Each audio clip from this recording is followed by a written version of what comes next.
Radicals. You already studied 40 elements and 34 radicals, which will help you to understand this portion very easily.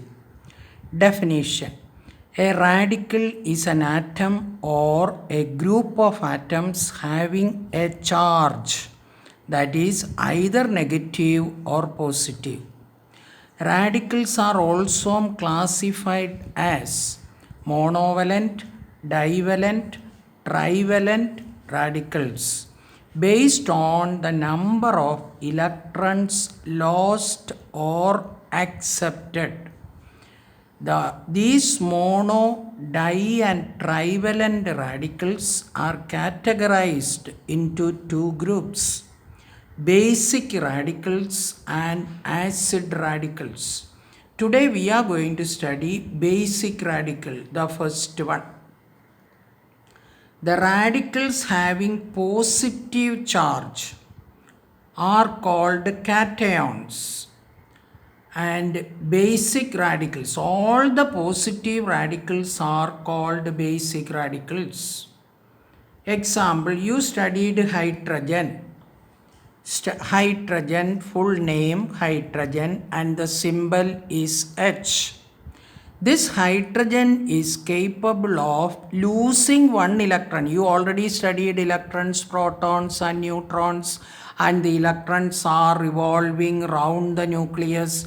This electron, if one electron is lost, one positive charge. If two electrons are lost, two positive charge.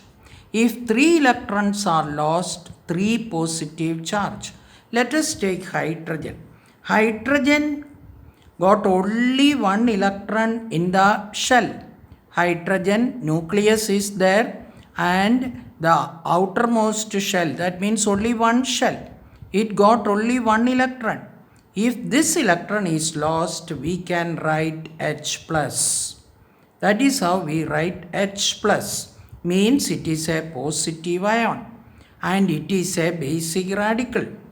And this positive ion, if a solution is electrolyzed, goes to the cathode. This H plus ion, when that in a solution, if there is H plus ions are there and that solution is electrolyzed, it will go to the cathode. You know that there is anode and cathode when need for electrolysis. This H plus goes to the cathode. That is why cathode is negative. Always opposite sign attract. Therefore H plus goes to the cathode. That is why all the positive ions are called cations.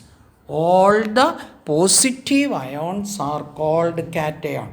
Therefore in this example, hydrogen is a cation and the valency you studied as 1. The same valency remains as 1. But only thing is that since hydrogen lose one electron, the valency can be written as +1. We will study more examples based on this.